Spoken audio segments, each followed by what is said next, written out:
పంచాంగం ప్రకారం వేడి ఈ రోజు నుంచి మొదలవుతుంది. సరిగ్గా వేసవకాలం ఈ రోజు మొదలవుతుంది.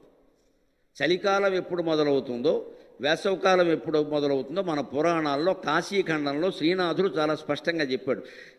చలి ప్రవేశించు నాగుల చవితి నాడు మెరయు వేసవి రథసప్తమి దినమున అని పద్యంలో చెప్పాడు. చలి ఎప్పుడు పుడుతుందంటే నాగుల చవితి. నాగుల చవితి ఎప్పుడు వస్తుంది? కార్తీక శుద్ధ చవితి.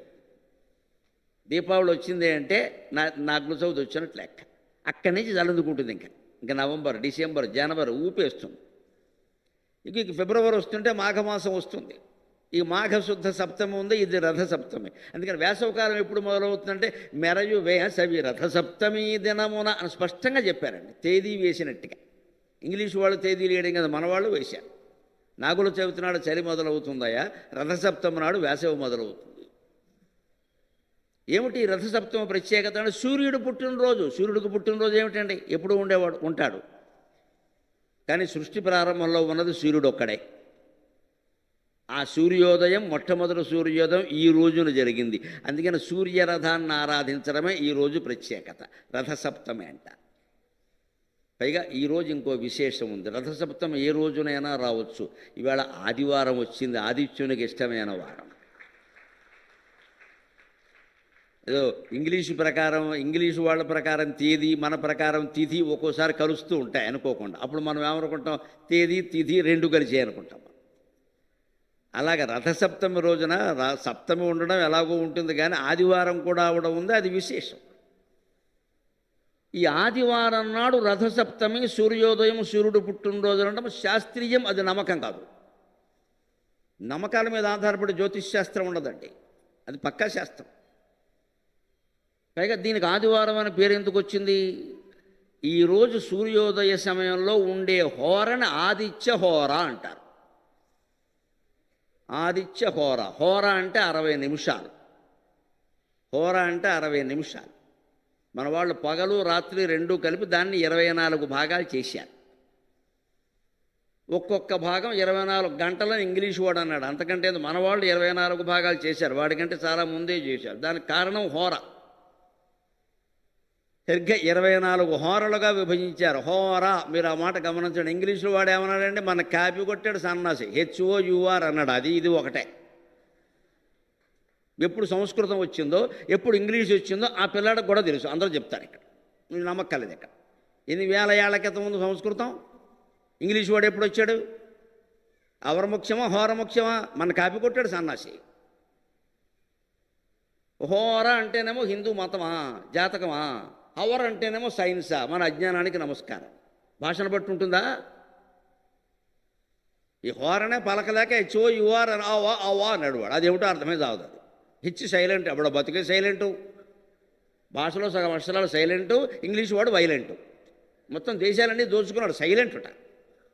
మన తెలుగు భాషలో కానీ సంస్కృతం సైలెంట్ అక్షరాలు ఉండవు. మనం మొదలెడితే ఎదుటివాడు సైలెంట్ అవ్వాల్సిందే, మనం అవ్వం. వాడు భాషలో సగం సైలెంట్. అంటే నాలెడ్జ్ అంటాడు. కేతో మొదలెడతాడు. కే ఏమైందంటే సైలెంట్ అంటాడు. ఈ సైలెంట్గా వేసేసే రకం వాడు. అందుకే వాడు 26 అక్షరాల్లో సగం సైలెంటే. సైలెంట్గానే మన దేశాన్ని నాశనం చేసాడు. నువ్వు అక్షరం సైలెంట్ అయినప్పుడు అందులో ఎందుకంటే పని లేక, అదో పిచ్చి భాష. దాన్ని పట్టుకుని మనం నెత్తిమీద కూర్చుంటాం. ఇక్కడ మన భాషలో 56 అక్షరాలు ఉన్నాయి. వీడు బతుకెంత, వీడెంత, కనీసం సగం కూడా లేవు. అందులో 28 ఉండాలి. సగం కూడా లేవు. దాన్ని నెత్తి మీద ఎట్టుకుని ఎడుగుతున్నాం. ఎంతకంటే అజ్ఞానం ఉందా, దౌర్భాగ్యం ఉందా? 56 అక్షరాల భాష వదిలేసాం. పోనీ 26 అక్షరాల్లో సంపూర్ణంగా ఏమన్నా చెప్పగలంటే ఏమీ లేదు. దయా, వాడు పలకలేడు. డయా అంటే, డయా అంటే పోయాడే. DAYA ఏంటంటే దయ. దయ వేరు, దకారం వేరు, డకారం వేరు. మనం డకారం అంటే డబ్బు, డబ్బా, అటువంటి చోట వాడతాం. దయ అంటే దయా, దానము, అక్కడ వాడతాం. డాకి తేడా లేదా? రెండిటికి వాడికి ఒకటే.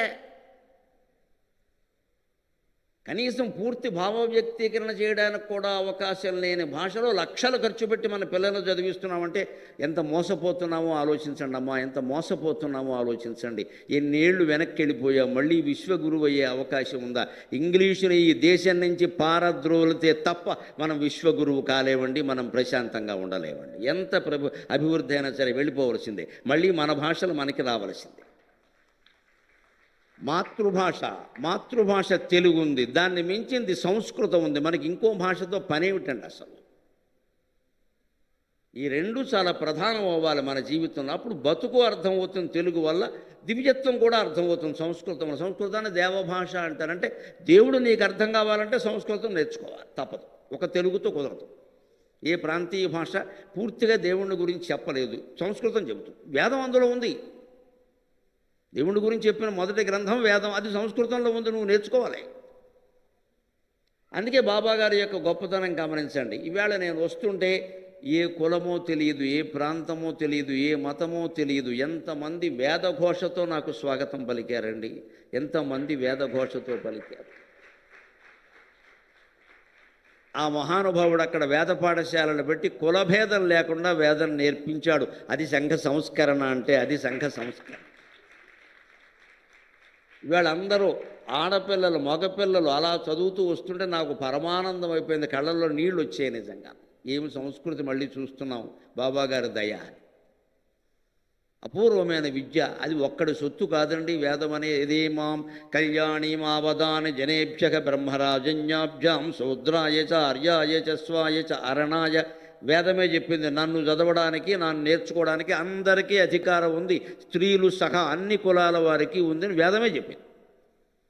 ఎప్పుడు మధ్యయుగాల్లో ఏం జరుగుతూ ఉంటుందంటే కొందరికి అధికారం పెత్తనం వస్తుంది, వాళ్ళు మిగిలిన వాళ్ళని తొక్కేస్తారు. ఇదివరకు కొన్ని కులాల వాళ్ళు తొక్కేశారు, ఇప్పుడు కొన్ని కులాల వాళ్ళు తొక్కేస్తున్నారు. మొత్తమే తొక్కడం ఎప్పుడు జరుగుతుంది, తొక్కబడ్డం కూడా జరుగుతుంది. నువ్వు అవకాశం ఇస్తే ప్రతి వాడు తొక్కుతాడు. అప్పుడు కొన్ని పెత్తనం చేసి ఇప్పుడు కొన్ని పెత్తనం చేస్తే, ఈ పెత్తనం లేకుండా మనం ప్రేమగా బతకలేమా అంటే ఎవరో ఒకరు పెత్తనం చేయాలా? ఇంతటి జీవితం ఏమైనా శాశ్వతమా? శాస్త్రీయమైన విజ్ఞానాన్ని ఎప్పుడు 10 మందికి పంచే ప్రయత్నం చేయాలి. పంచడం కోసమే పంచాంగాలు పెట్టారు. హోరా అన్నారు, అది మాట ఎలా పుట్టించారో తెలుసా? మన వాళ్ళకి తెలివి. ఏం చేద్దాం అని ఆలోచన ఏముంటుంది? అహోరాత్రం కదా, డే అంటే అర్థం అహోరాత్రం. అహోరాత్రం పదం తీసుకోమన్నారు, అందులో ఆ తీసేశారు, త్రా తీసేశారు, మధ్యలో హోరా అది పెట్టేశారు, అంతే లేక అదే హోరా. అహోరాత్రంలో మధ్య 2 అక్షరాలు తీసుకున్నారు. కొత్త పదం పుట్టించాలంటే అలా పుట్టించారు. ఎవడూ పుట్టించకపోతే పదాలు అలా పుట్టే, వేరే వాడుకో వేరతాడు అన్నాడు మాయాబజార్ సినిమాలో. అంతే, కొత్త పదం పుట్టించాలంటే అంతే. మామూలుగా చూడండి, మనం విమానాలకి వెళ్ళినప్పుడు కూర్చున్నప్పుడు ఈ నెక్ పిల్లో అని ఇస్తారు. ఇక్కడ కొన్ని దూర ప్రయాణాల్లో పెట్టుకుంటారు, నెక్ పిల్లో మెడ చుట్టూ పెట్టుకుంటా. అది మేము ఎప్పుడో 10 ఏళ్ల క్రితం కొన్నాం. నెక్ పిల్లో అంటే నాకు నచ్చల, తెలుగు పేరు ఒకటి పెడదాం దీనికన్నా. పెట్టండి మీరే అన్నారు. నేనేం పెట్టాను తెలుసా? నెక్కలో నే తీసుకున్నా, టెక్కెం అంటాం కదా మనం, టెక్కెంలో కెం తీసుకుని నెక్కెం అని పెట్టాను నేను. ఎప్పటికీ మా ఇంట్లో అదే వాడతాను, నెక్కెం. కాదనేవాడు నా ఇల్లు నా ఇష్టం, నా తరగడ. నేను 2000 కొనుక్కున్నాను దాన్ని, నా పేరు నేను పెట్టుకుంటా. నా బిడ్డగా నేను పేరు పెట్టలేదా? బోడు తరగడానికి పేరు పెట్టడానికే. అందుకని మనం నెక్కపిల్లో కుక్కపిల్ల అయింది చివరికి. అది ఎందుకనాలే? మనం సృష్టించలేమా ఒకటి కొత్తది? నెక్కలో నే తీసుకో, టెక్కెం అంటాం కదా తెలుగులో, తలగడాలి. టెక్కెంలో కెం తీసుకో, నెక్కెం అన్నాను నేను. అంతే, మా ఇంట్లో అదే వేదం. ఇప్పటికీ మా పిల్లలు సహా ఎవ్వరూ నెక్ పిల్లో నెక్కెం అంట. నేను నాన్నగారు అంటున్నారు అంతే. 4 సార్లు నెక్కెం పట్టుకురా తెలీదా? అలా నేర్పాలి. అవసరమైతే కొత్త పదాలు సృష్టించారు. హోరా అలాగే సృష్టించారు. అహోరాత్రములో హోరా తీసి పెట్టేయన్నారు, అయిపోయింది. దీన్ని బట్టి ఇంగ్లీష్ వాడు పెట్టుకుని వాడు ముందు పెట్టానంటే ఎలా కుదురుతుందండి? తల్లి ముందు పుడుతుందా, పిల్ల ముందు పుడుతుందా? తల్లికి పిల్ల పుడుతుంది కానీ పిల్లకి తల్లి పుట్టదు కదా. ఇది మేధావుల యొక్క శక్తి. ఇందులో ఇంకో విశేషం, ఇవాళ ఆదివారం ఎందుకే, రేపు సోమవారం ఎందుకైందండి? గ్రహాల వరుసని బట్టి పెట్టారు వారాల పేర్లు. కానీ ఆకాశంలో గ్రహాల వరుస వేరు, ఈ వారాల వరుస వేరు. ఆకాశంలో గ్రహాలు వరుస ఎలా ఉంటాయో మనం చాలా తేలిగ్గా చెప్పచ్చు. దానికి ఇంగ్లీష్ మీడియం అక్కర్లేదు, ఏ విజ్ఞాన శాస్త్రం అక్కర్లేదండి. మన వారాల పేర్లు చాలు. భూమితో మొదలవుతోంది కదా, భూమి చుట్టూ ఉండేవే కదా ఈ గ్రహాలన్నీ. భూమి తిరుగుతోంది, గ్రహాల చుట్టూ తిరుగుతోంది. తిరిగే వాటిలో భూమి కూడా ఉంది. భూమి చుట్టూ చంద్రుడు తిరుగుతున్నాడు.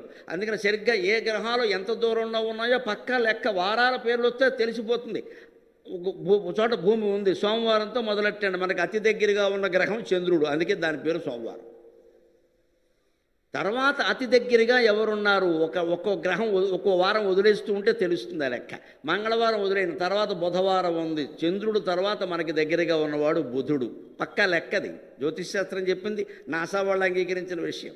చంద్రుడు మనకి అతి దగ్గరగా ఉన్నవాడు చంద్రుడు, అందుకే వెన్నెల వస్తుంది మనకి. చంద్రుడు తర్వాత దగ్గరగా ఉన్నవాడు బుధుడు. బుధుడు తర్వాత దగ్గరగా ఉన్నవాడు గురువు కాదు, శుక్రుడు. ఒకటి వదిలేస్తూ ఉండాలి, ఆల్టర్నేటివ్ సరిగ్గా ఒకటి విడిచి ఒకటి. అలా చూస్తే శుక్రవారం వస్తుంది. శుక్రుడు తర్వాత అతి దగ్గరగా ఉన్నవాళ్ళు ఎవరు? శని కాదు, తర్వాత ఆది సూర్యుడు లెక్క, సూర్యుడి మధ్యలో ఉన్నాడు. ఆయన చుట్టూ తిరుగుతున్నాం కదా అందరూ. అందుకని మనకి భూమికి దగ్గరగా ఉన్నది చంద్రుడు తర్వాత బుధుడు తర్వాత శుక్రుడు తర్వాత శనివారం కాదు ఆదివారం పెట్టండి ఆదిత్యుని తర్వాత ఎవరో మళ్ళీ సోమ వదిలే ఇందాక అయింది కదా మంగళవారం, సరిగ్గా కుజుడు ఉన్నాడు అక్కడ. ఆదిత్యుని తర్వాత ఆదిత్యునికి దగ్గరగా ఉన్నవాడు కుజుడు, అందుకే అంగారకుడు. ఆయన ఎర్రగా ఉంటాడు, బ్రహ్మాండమైన వేడి. ఆ కుజుడు తర్వాత ఉన్నవాడు ఎవరు లెక్క మళ్ళీ బుధవారం తీసేయి, గురువారం, గురుగ్రహం జూపిటర్. గురువు తర్వాత ఉన్నవాడు ఎవరు? శుక్రవారం తీసే, ఇందాక వచ్చింది కదా శని, మందగ్రహం అంటారు దాన్ని. అందుకే మనకి సూర్యుడు చుట్టూ తిరిగేటువంటి గ్రహాల్లో బాగా నెమ్మదిగా తిరిగే గ్రహం శని గ్రహం. దానికి మందహ అని పేరు పెట్టిన భారతీయ ఋషులు, శాస్త్రవేత్తలు కాకపోతే మరెవరండి శాస్త్రవేత్తలు కాకపోతే. పైగా శని, ఆ పేరుని మనం శని చేసామమ్మా, దాని అర్థం అది కాదు. మనకి జాతకాక శని చేసాం దాని అసలు పేరు ఏమిటంటే శనైశ్చరక. శనై అంటే నెమ్మదిగా. ఎవరైనా నెమ్మదిగా నడుస్తుంటే సంస్కృతంలో శనైర్గచ్చతి అంటారు, అంటే నెమ్మదిగా నడుస్తున్నారని. ఆ గ్రహం పేరు శనైశ్చరతి, శనైశ్చరము. దాన్ని తెలుగువాడు పలుకుబడిలో శనైశ్చరం అన్నాక శని చేశాడు. గుడికి శని పట్టుకోదు. శని పట్టుకుంటే శని ఏమి పట్టుకోదండి, శని మేలు చేస్తాడు. ఎందుకు చెబుతున్నారో తెలియదన్నమాట. శని పట్టుకుంటే బాధ అని ఎందుకు అనిపిస్తుంటే, నెమ్మదిగా నడుస్తుంటే బాధేనమ్మా, సుఖంగా కూడా బాధగానే ఉంటుంది. ఎవరన్నా మనం వేగంగా పనుండి పెడుతున్నాం, వెనకాల వాళ్ళు నెమ్మదిగా అడుగేసుకుంటూ వస్తున్నాం, ఏంటి శని అంటాం వెంటనే. ఇక్కడ వెళ్ళాలి కదా. ఇప్పుడు నెమ్మదిగా నడవడం తప్పితే ఆవిడ చేసిన దోషం ఏం లేదు, కానీ అంత నెమ్మదిగా నడిస్తే పని అవ్వదు. మరి ఆ శనిగ్రహం అలాగే నడుస్తాడు. భూమికి సూర్యుడు చుట్టూ తిరగడానికి సంవత్సరం పడితే శనిగ్రహానికి 10 ఏళ్ళు పడుతుంది. అందుకని దాన్ని మందగ్రహం అన్నారు. Is it not science? My friends, ఆలోచించండి, అది సైన్స్ కాదా? దానికి మందహ అని ఎందుకు పేరు పెట్టారు? పైగా అది ఏదైనా శని దోషం వస్తే అభిషేకం చేయించడానికి ఒక ఊరు ఎడతాం, దాని పేరు కూడా మందపల్లె. అది తూర్పుగోదావరి జిల్లాలో ఉంది, కొత్తపేట దగ్గర, ఏనుగుల మహల్ పక్కన. దాని పేరు మందపల్లి. ఈ పేర్లన్నీ చూస్తే అర్థమైపోతుంది, సైన్స్. అది గుడ్డి నమ్మకం కాదు అది. అందుకని ఈ వరుసలో ఉన్నాయి గ్రహాలు. మందామరేఢ్య భూపుత్ర సూర్య శుక్ర బుధేందవక అని సూర్య సిద్ధాంతం అనే గ్రంథంలో ఎప్పుడో భాస్కరాచార్యుడు రాశాడన్నమాట. కొన్ని వేల ఏళ్ల క్రితం. ఈ గెలీలియోలు, కోపెర్నికస్సులు ఇంకా పుట్టకుండా వేరే జన్మల్లో స్వర్గాల్లోనో నరకాల్లోనో పడి ఏడిచే కాలంలో మన దేశంలో సూర్య సిద్ధాంతం అనే గ్రంథం పుట్టింది. అది మన మేధావుల మహాశి. అందులో ఆయన ఏమి రాశాడు? మందామరేఢ్య భూపుత్ర సూర్య శుక్ర బుధేందవకరణ. మంద అంటే శనిగ్రహం, అట్నుంచి నరుక్కుంటూ రండి తెలుస్తుంది. అమరేఢ్య అంటే బృహస్పతి, శని తర్వాత ఒకటి తీసి ముందుకురా, గురుగ్రహం వచ్చింది మందామరేఢ్య. భూపుత్ర, భూమి ముందు భూపుత్ర అంటే కుజుడు, గురువారానికి తర్వాత బుధవారం తీసే మంగళవారం కుజుడు. సూర్యుడు మధ్యలో ఉన్నాడు. శుక్ర మళ్ళీ ఉతక, సూర్యుడికి తర్వాత ఆదివారం శనివారం తీసే శుక్ర, మళ్ళీ తర్వాత సూర్య శుక్ర బుధ గురువారం తీసేయి, బుధవారం వచ్చింది. బుధ ఇందవక, మంగళవారం తీసేయి. ఇంద్రుడు అంటే సోముడు, చంద్రుడు. ఆకాశంలో ఉన్న వరుస మందామరేఢ్య భూపుత్ర సూర్య శుక్ర బుధేందవక, ఆ వరుసలో ఉంది గ్రహాలు. మరి ఇక్కడ మనకి ఆది సోమ మంగళ బుధ గురు శుక్ర శని ఎందుకు పెట్టారయ్యా? ఏ రోజుని సూర్యోదయ కాలంలో ఏ గ్రహం యొక్క ప్రభావం ఉంటుందో ఆ గంట సేపట్లో ఏ ప్రభావం ఉంటుందో ఆ గ్రహం పేరును ఆ రోజుకు పేరుగా పెట్టారు. This is more scientific. ఇది శాస్త్రీయమైన ఆలోచన. ఇవాళ మీరు పంచాంగం చూస్తే ఖచ్చితంగా ఉదయం సూర్యోదయ సమయంలో ఆదిత్య గ్రహం ప్రభావమే ఉంటుంది. రేపు ఖచ్చితంగా చంద్రగ్రహం ప్రభావం ఉంటుంది కాబట్టి సోమవారం. ఎల్లుండి ఖచ్చితంగా కుజగ్రహం ప్రభావం ఉంటుంది కాబట్టి మంగళవారం. ఆకాశంలో ఉన్న వరుస వేరు, ఇక్కడ వారాల వరుస వేరు. ఈ లెక్క ఇలాగ హోరను బట్టి ఏర్పాటైంది. ఇక్కడ ఈ హోరల్లో తేడా ఎందుకు వస్తుంది? 24 భాగాలు చేశారు కదా, అర్థం చేసుకుందాం జాగ్రత్త మన భారతీయ విజ్ఞాన శాస్త్రాన్ని. సనాతన ధర్మంలో విజ్ఞానం ఉంది, అజ్ఞానం లేదు ఇక్కడ. అది మనం మర్చిపోయి దాన్ని అజ్ఞానం చేసుకుని సూర్యుడికో పువ్వు చంద్రుడికో ఆకు పెట్టడం మొదలెట్టేసాం అంతే. ఇక్కడ పెట్టండి, ఆకో పువ్వో పెట్టండి, ఎవడో వద్దనలా. కానీ వాళ్ళ సైన్స్ అర్థం చేసుకోవాలి కదా. సూర్యుడికి పాయసం ఇష్టం, వీడికేమో ఆయాసం ఇష్టం, ఇవన్నీ పుట్టించాం ఇక్కడ. అసలు విషయాన్ని అర్థం చేసుకోవడం మానేసి అక్కడ గ్రహాలు అలా ఉంటే ఇక్కడ ఈ వారాలు ఎలా ఎందుకున్నట్టు ఇలా ఉన్నాయి. మరి ఆదివారం ఉన్నప్పుడు రేపు కూడా ఉదయం ఆదిత్యుడి ప్రభావం ఉండదు. ఎందుకని 24 భాగాలు చేశారు. గ్రహాలు ఎన్నో తెలుసా? 9 కాదు, భారతీయుల లెక్క ప్రకారం 7. మంద, అమరేడ్య, భూపుత్ర, సూర్య, శుక్ర, బుధ, ఇందవక 7. రాహుకేతువులు ఛాయాగ్రహాలు. అందరికీ తెలుసు ఆ విషయం. అది గ్రహణం అప్పుడు కనిపించేదాన్ని రాహువు కేతువు అంటారు. నవగ్రహాల్లో అవి బలీయమైనవి కావు. వాటి గురించి అంత పట్టించుకోవలసిన పనుల. మన కర్మకాలి, మన జాతకాల్లో ఈ మధ్య రాహుకాలం కూడా ప్రవేశించింది. క్యాలెండర్లో రాసేస్తారు. రాహుకాలాన్ని పూర్వకాలం మా చిన్నతనంలో ఎవడూ పట్టించుకోలేదు. అది తమిళనాడు వాళ్ళు పట్టించుకుంటారు, మనం పట్టించుకుంటాం. ఎందుకంటే వాడిది సౌరమానం. చాంద్రమానంలో రాహుకాలం అంత ముఖ్యం కాదండి. మనకి ప్రతిదీ పిచ్చి నమ్మకాలు ఎక్కువైపోయాయి. రాహుదోషం, కేతు దోషం పట్టాయి. చేతికో తోరణాలు కట్టాయి, వరుసగా తోరాలు కట్టాయి. ఈ చేతికో 10, ఈ చేతికో 10 కట్టి. ఇంత ఆత్మవిశ్వాస రహితుడు ఎవడో ఉండడు. నువ్వు చేతికి తోరాలు కడుతున్నావంటే నీ మీద నీకు నమ్మకం లేదన్నమాట. ఎక్కడో ఉండే గ్రహాలు, భూతాలు, ప్రేతాలు నిన్ను రక్షిస్తాయి. నిన్ను నువ్వు రక్షించుకోలేవు. ఇక్కడ బలహీనత ఈ కట్టడం అంతా కూడా. ఊరికే ఎవరో ఏదో చెప్పగానే కట్టేయడమే. వాడు దానికోసం డబ్బులు ముందు ఫ్రీగా ఇస్తాడు, తర్వాత డబ్బులు వసూలు ఇక ఎక్కడి నుంచి భయం పడతాడు. అది తీసావంటే ఏం తీస్తే అవుతుంది, తీసి చూడండి ఏమవుతుందో. ఇలాగే పెట్టేస్తున్నారు నమ్మకాలన్నీ. అందుకే నేను విజ్ఞానంతో మొదలు పెడుతున్నానమ్మా, అజ్ఞానంతో మొదలు పెట్టట్లా. రేపు చంద్రగ్రహం, సూర్యోదయం నాడు చంద్రగ్రహం ప్రభావం ఎందుకు ఉంటుంది అంటే 24 భాగాలు చేశారు కదా. మరి గ్రహాలు 7 కదా. 3 ఏళ్ళు 21, 3 రౌండ్లు అయింది. అంటే సూర్యోదయం 6ంటికి గ్రహం ప్రభావం ఉంటే మళ్ళీ 6కి సరిగ్గా 7 కలపండి, 1 గంటకి మళ్ళీ ఉంటుంది. రాత్రి 8ంటికి మళ్ళీ ఉంటుంది. తెల్లరకట్ట 3ంటికి మళ్ళీ ఉంటుంది. ప్రభావం అలా ఉంటుంది. తర్వాత 3 గంటలు మిగిలిపోయింది. అప్పుడు ఏమవుతుంది? మళ్ళీ తర్వాత గ్రహం వస్తుంది. శుక్రగ్రహం వస్తుంది, బుధగ్రహం వస్తుంది. సరిగ్గా రేపు సూర్యోదయ సమయానికి చంద్రగ్రహం ప్రభావం ఉంటుంది. అందుకని రేపు సోమవారం అన్నారు. అలా మళ్ళీ రౌండ్ అవుతుంటే ఎల్లుండికి వచ్చేసరికి కుజగ్రహ ప్రభావం ఉంటుంది. తర్వాత బుధగ్రహం ప్రభావం ఉంటుంది. ఈ రకంగా రథసప్తమి రోజున మనం హోరల గురించి తెలుసుకోవడం ద్వారా సూర్యుడు పుట్టినరోజునే కాకుండా అనేక వైజ్ఞానిక విషయాలు మన సనాతన ధర్మంలో ఉన్నాయి అని తెలుసుకుని ఇవి ఇంకా మీకు చదవాలనే ఆసక్తి ఉంటే వేదశాస్త్రాల్లో విజ్ఞాన వీచికలోని మహానుభావుడు కొప్ప కృష్ణమూర్తి గారు గణపతి సచ్చిదానంద స్వామి ఆశ్రమంలో ఆయన ప్రధానమైన పండితులుగా ఉంటారు. ఆయన రాశారు వేదశాస్త్రాల్లో విజ్ఞాన వీచికలోని. ఆ గ్రంథం చదివి నేను ఈ విషయాలు మీ దగ్గరికి తీసుకొచ్చా. మీరు స్వయంగా చదివితే మరిన్ని విషయాలు మీకు బాగా తెలుస్తాయి. ఆయుర్వేదం ఎంత ఉంది, గాంధర్వ వేదం ఎంత ఉంది, శిల్ప వేదం ఎంత, రసాయనం, కెమిస్ట్రీ ఎక్కడుంది, ఫిజిక్స్ ఎక్కడుంది, గణిత శాస్త్రంలో మనవాళ్ళు చేసిన కృషి ప్రపంచంలో ఎవడూ చేయాల. అనేక విశేషాలు ఉన్నాయి. మనకి సమయాభావం వల్ల అందులోకి మన దాంట్లోకి మనం పెడుతున్నాం. కానీ విశేషం అది. ఇంకో విశేషం, ఈ వారాల లెక్క ఆదిత్యుడితో ఎందుకు మొదలు పెట్టాలి, అది కూడా సమస్య. ఆదిత్యుడు ఉంటాడు, సూర్యోదయం అన్నావు, బాగానే ఉంది. మన వారాల లెక్క ఇప్పుడు సోమవారంతో మొదలు పెట్టాం మనం. ఆది సోమ, దానికి ఒక పాట ఉంది చిన్నతనంలో, నా వయసు వాళ్ళకి తెలుసు. అరటి చెట్టు ఎలా పెరుగుతుందో వారాల పేరులో చెప్పారు మాకు. ఆదివారము నాడు అరటి మొలచినది, సోమవారము నాడు సుడి వేసి పెరిగినది, మంగళవారము నాడు మారాకు తొడిగినది, బుధవారము నాడు పొట్టి గెల వేసినది, గురువారము నాడు గుబురులో దాగినది, శుక్రవారము నాడు చూడగా పండినది, శనివారము నాడు చకచకా గెల కోసి అబ్బాయి అమ్మాయి అట్టిపండు ఇదిగో అని చెప్పేవారు.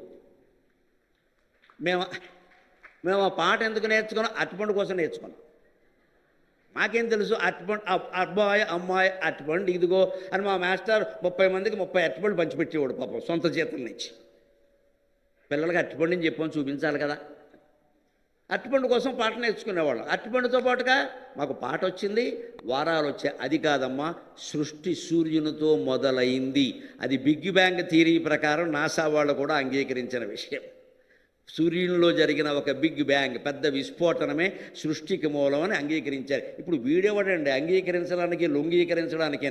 మన వాళ్ళు కొన్ని లక్షల ఏళ్ల క్రితం దాన్ని చెప్పారు. అది భారత జాతి ఔన్నత్యం.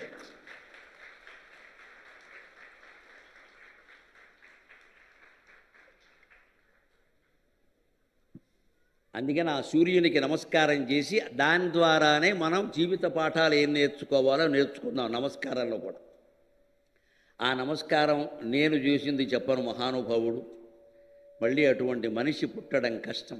అష్టభాషా కోవిదుడు, కేవలం 8 భాషలు మాట్లాడడం కాదు, 8 భాషల్లో హరికథలు చెప్పిన మహానుభావుడు. ఆంధ్ర హరికథ పితామహుడు అజ్జాడ ఆదిభట్ల నారాయణదాసు గారు చెప్పినటువంటి పద్యం. ఆయన సూర్యనారాయణ శతకం అని సూర్యుడి మీద 100 పద్యాలు రాశాడు. ఆయనకు ఒక సందేహం వచ్చి సూర్యుడి ముందు పెట్టాడు. దాంట్లో మనకేం జీవిత పాఠం ఉంటుందో చూద్దాం. వేదాంతంబునకు నిజానుభవ ఉర్వించాల దూరంబు. ప్రతి పద్యం చివర సూర్యనారాయణ అని ఒకటి ఉంటుంది. మరి దేవుడికి చెప్పాలి కదా. సూర్యుడు జ్ఞానానికి ప్రతీక. యాజ్ఞవల్క్య మహర్షికి గురుశాపం వల్ల వచ్చిన యజుర్వేదం దూరమైపోతే మళ్ళీ సూర్యుడిని ప్రార్థించి శుక్ల యజుర్వేదాన్ని కనిపెట్టాడు. అందుకే యజుర్వేదంలో 2 భాగాలు ఉంటాయి, శుక్ల యజుర్వేదం, కృష్ణ యజుర్వేదం. శుక్ల యజుర్వేదం యాజ్ఞవల్క్యుని సృష్టి, అది సూర్యుడిచ్చింది. సూర్యుడు జ్ఞానప్రదాత, కేవలం ఆరోగ్యం కాదు, ఇక్కడ జ్ఞానప్రదాత. అందుకని ఆ జ్ఞానం ఎటువంటిదని అడుగుతున్నాడు. నాకు సందేహం ఉందయ్యా. వేదాంతంబునకు నిజానుభవం ఉర్వించాల దూరంబు నిష్ఖేదాద్వైతమదేడ నిష్ఖేదాద్వైతమదేడ ఇట్టుల భవాగ్నిన్ గుందు నేనేడ నిష్ఖేదాద్వైతమదేడ నిష్ఖేదాద్వైతమదేడ ఇట్టుల భవాగ్నింగుందు నేనేడ.